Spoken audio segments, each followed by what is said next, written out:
Merci et bienvenue sur cette émission Maturité, la richesse. Aujourd'hui, nous allons parler de la spiritualité en thème général. Et puisqu'on parle de la spiritualité, c'est tout un monde et nous avons pour vous sur ce plateau un guide spirituel. Il est ivoirien, il vient de la Côte d'Ivoire. Il va vous éclairer sur quand même ce qu'on appelle la spiritualité parce que en Côte d'Ivoire, c'est toute une autre réalité. Au Bénin, c'est également autre réalité. Alors nous allons approfondir beaucoup plus sur thème ou bien cette thématique-là qui aborde quand même la spiritualité en sa généralité. Nous n'allons pas beaucoup plus tarder. Bonjour, monsieur. Bonjour, cher ami. Alors, on va vous présenter ce Oui, moi, c'est Maître Aigle. Je suis guide spirituel, je suis professeur en spiritualité et en même temps conférencier. Voilà réellement défini ce que je suis. Alors, merci à vous. Et c'est quoi déjà la spiritualité? Quand on parle de la spiritualité, c'est quoi déjà? Oui, la spiritualité est un champ très vaste, mais en même temps très restreint. Parce que dans le monde spirituel, il y a le mot spiral, ce qui monte. C'est-à-dire l'esprit de l'homme qui monte vers l'infini. Ok?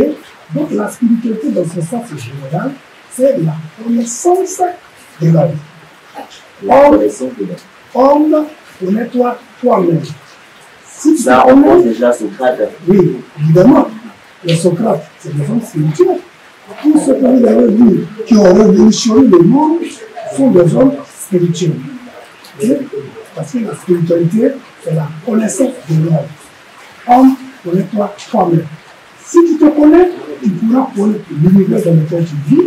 Et si tu connais l'univers dans lequel tu vis, tu pourras connaître ce que c'est que Dieu dans sa réalité. Donc, voici un peu défini ce que c'est que la spiritualité.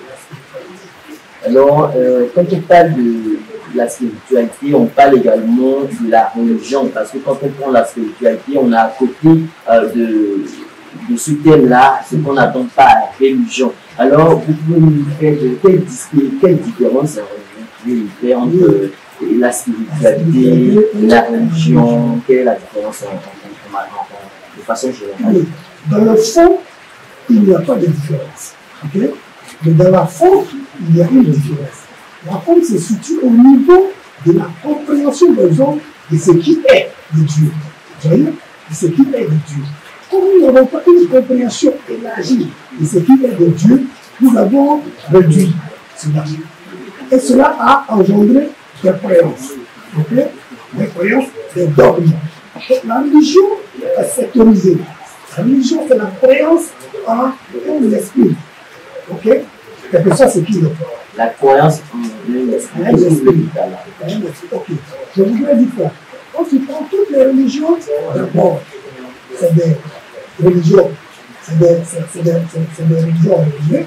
C'est-à-dire que c'est des connaissances révélées. Révélées à qui? Par quelqu'un. Par l'homme. Par l'homme. Je dis quelqu'un parce que je dis quelqu'un. Par l'homme. Et c'est cet homme-là qui devient le moteur. Ok? Cette ascension au niveau de la connaissance. Alors là, nous parlons de religion. Pour un exemple très rapide, quand on prend la religion chrétienne, cela c'est défini par Jésus. Quand on prend la religion musulmane, cela c'est défini par Mahomet, etc. On appelle généralement Allah. Allah. Mais d'abord, l'individu en tant que tel, l'individu Mahomet, qui a donné une idéologie, qui a mis en place une connaissance, et cette connaissance-là doit maintenant nous amener vers Allah. Voilà ce qui est. Quand on prend aussi le christianisme, il y a Jésus qui est là, qui a déballé toute une connaissance, et à partir de cette connaissance, nous allons vers Dieu. Vous voyez? La spiritualité, elle est universelle. La spiritualité n'a pas de guide. La spiritualité n'a pas besoin d'un messie. Non, non, non. La spiritualité, elle est universelle. Voilà.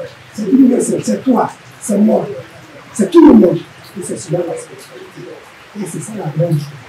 Donc la grande différence déjà, la spiritualité, elle est universelle. Elle est universelle.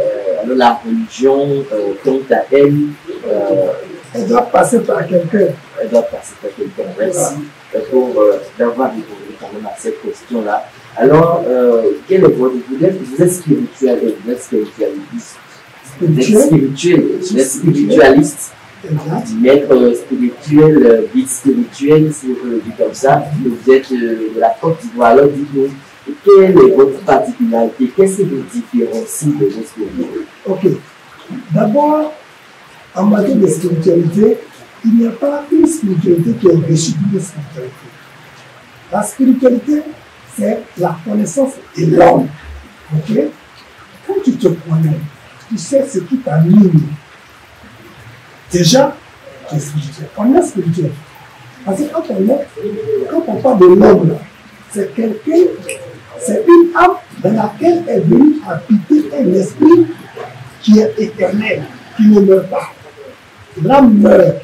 C'est qui vient maintenant donner vie à l'âme, pour que l'âme puisse animer le corps. C'est ça qui est en réalité Dieu. Donc, quand tu étudies la spiritualité dans son sens universel, tu n'as plus un champ d'action. Partout où tu vas, tu peux réellement activer ton être intérieur. Ok? Donc, moi, la différence, ce qui fait ma spécialité, moi, je dis qu'il faut que tout se définisse, que tout se résume en l'homme. En l'homme. Que l'homme est un Dieu. Vous voyez, le mot est quand même choquant. Mais L'homme est un Dieu. L'homme est un Dieu. Comment ça? Comment déjà l'homme est un Dieu? Quand vous dites ça directement, les gens ne sont pas d'accord. Exact. Je veux que les gens ne soient pas d'accord. L'homme est un Dieu, pourquoi? Ok? L'homme est un Dieu parce que l'homme est un esprit. Et Dieu est un esprit. Voyez-vous, lorsque vous allez expérimenter ce que c'est que la spiritualité, vous allez voir que quand vous sortez de votre corps, ils appellent ça le voyage astral. Ok? Le voyage astral. Quand vous sortez de votre corps, c'est plus le corps qui va vous animer. C'est comme le corps devient une enveloppe. Mais il y a une autre réalité qui n'est jamais fatigué, qui peut même traverser ce mur, qui peut aller partout. C'est cela le divin en toi. C'est cela Dieu. Et c'est ce qui te fait. Il est même dit dans le livre sacré que nous sommes des dieux. Ok? Nous sommes des dieux. Mais on refuse de l'être. C'est ça notre problème aujourd'hui. Nous restons dans la matière. Quand tu es dans la matière, c'est comme que tu viens d'étouffer ton être supérieur. Tu vois, non? Tu n'arrives plus à vivre avec lui. Tu vis avec tes émotions, tu vis dans ton âme. Quand tu as l'âme là, ce qui le fait, c'est l'esprit qui fait l'âme. Ok? Donc, c'est cette habitude-là qu'il faut couper. Il faut l'enlever.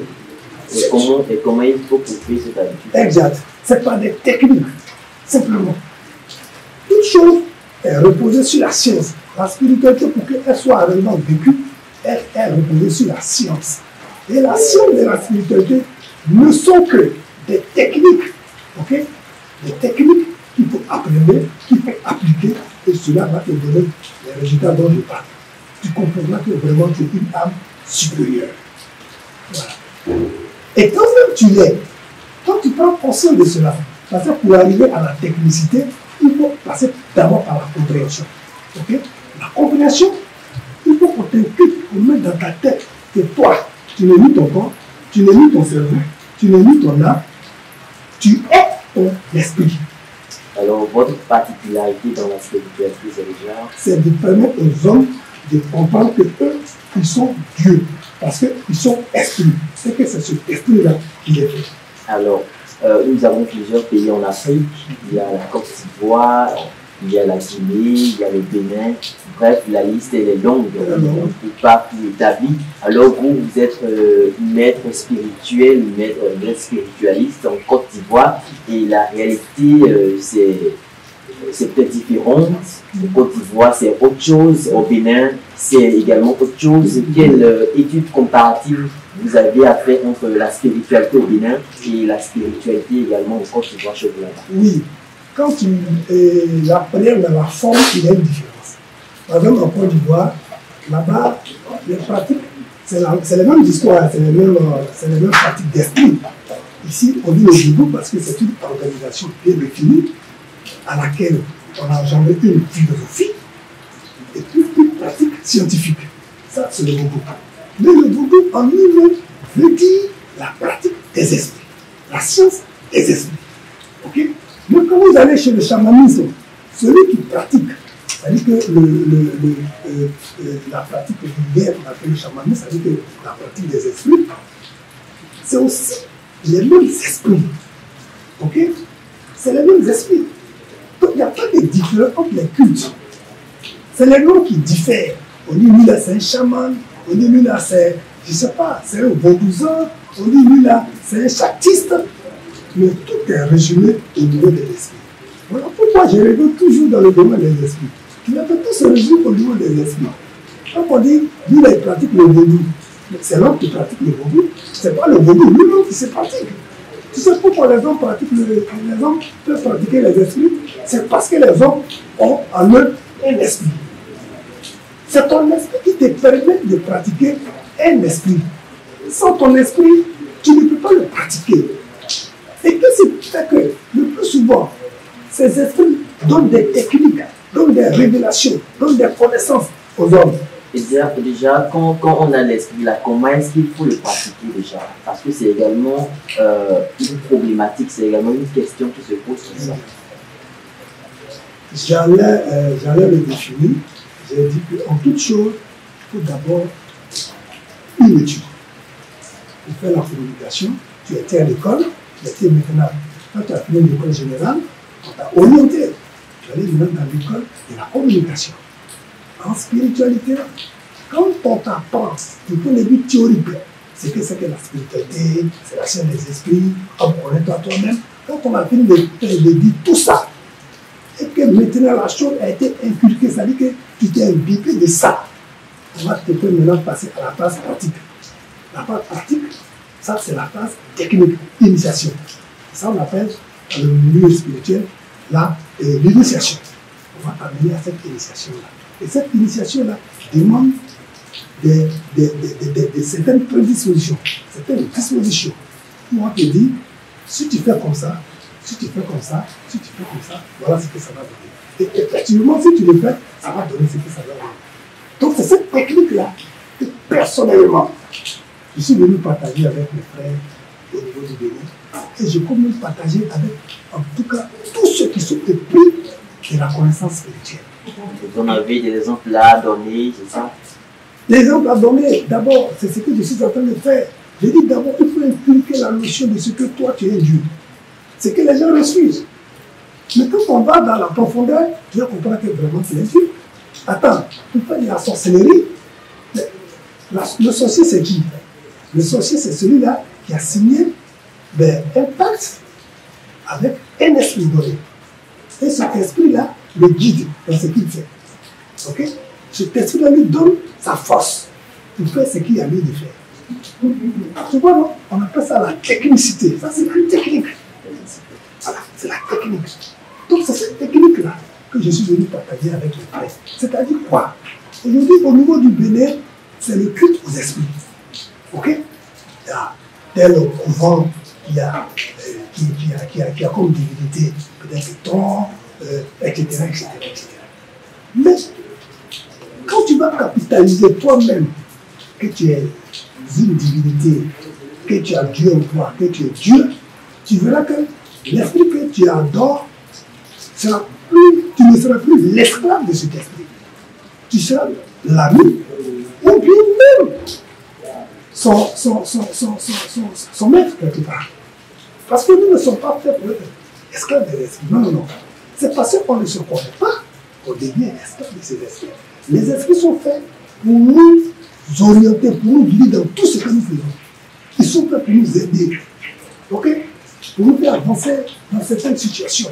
Mais quand on ne se connaît pas, le plus souvent, on est obligé de leur faire la cour. Mais là, je pense qu'il faut respecter les critères donnés. Les critères donnés, c'est la connaissance de ce que tu es simplement. C'est la connaissance de ce que tu es. Ce que tu es là, comme âme supérieure là, il n'y a pas de critères sur là. Quand nous allons mourir, il a dit dans les livres sacrés que quand tu vas mourir, il faut que tu iras en enfer, ou bien tu iras au paradis. Mais ça fait quoi tu iras au paradis? Ou bien en enfer, ça fait quoi? Tu vois, non? C'est avec cette conscience qu'on appelle esprit qui est en toi là. Ça fait ça que tu iras là-bas. Il ne meurt pas. Il ne meurt pas. Il n'est même pas sujet à la maladie. Il n'est même pas sujet à vos problèmes. Il n'est pas sujet à ça. Il est intact. Il est intact. Il ne change pas. Tu vois, non? Nos émotions sont des facteurs purement humains. C'est des facteurs purement humains. On est sensible parce que notre âme là nous anime. Mais quand tu vas plonger dans ton esprit, tu verras une autre réalité. Tu verras que tout est intact. Et que tout est fait pour aller en avant et non en arrière.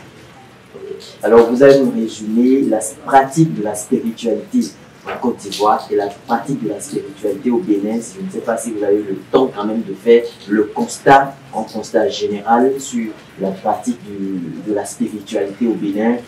Déjà, en petit résumé à ce niveau-là. Le petit résumé, c'est que au Bénin, il y a des couvents où déjà il y a des lignes préétablies où on adore des esprits.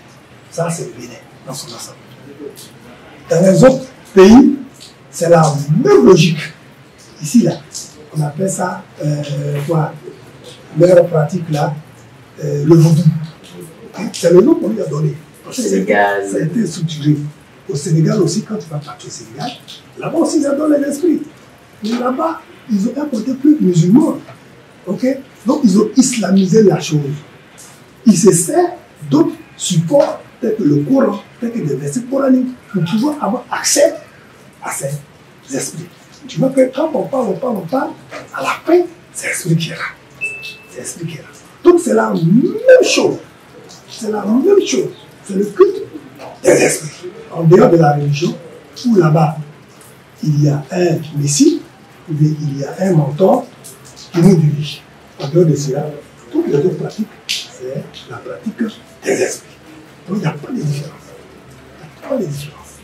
Alors, et puisque nous sommes, nous parlons en nation, on parle quand même des pays, et qu'est-ce que la spiritualité peut, en quoi est-ce que la spiritualité peut contribuer au développement d'un pays, d'un domaine donné, d'un milieu, etc. Très belle question. Très belle question. La spiritualité est le cœur, est le moule, est la racine du développement d'un pays. Comme je te l'avais dit, la spiritualité a pour objectif de faire connaître toi-même qui tu es. Si tu te connais, si tu es connecté à ce être infini qui est en toi, ça va développer tes capacités et tes potentialités, tant intellectuelles et autres, j'en passe. Si tu es docteur et tu pratiques la spiritualité, ça va développer ta conscience qui va t'amener à avoir des éléments, même qui va sortir en dehors de ton cas d'études. Ça va te rendre plus performant. Donc, la spiritualité est la base de la vie d'un peuple. Un peuple sans spiritualité, d'abord, c'est un peuple qui n'existe pas. C'est un peuple qui n'existe pas. Donc, c'est sur la base de la spiritualité qu'on arrive à se développer dans un monde. Puisque ça développe l'âme, ça développe la conscience, ça développe les potentialités. Et ça te rend meilleur. Donc voilà, c'était...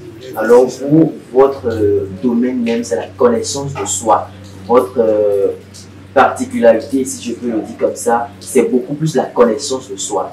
Maintenant, quel résumé, qu'est-ce que vous avez à dire à propos de ça déjà pour finir cette émission, parce que vous êtes pris par le temps. La fin. Ce que je voulais dire, voilà. Ce que je voulais dire, c'est que les hommes que nous sommes Dieu.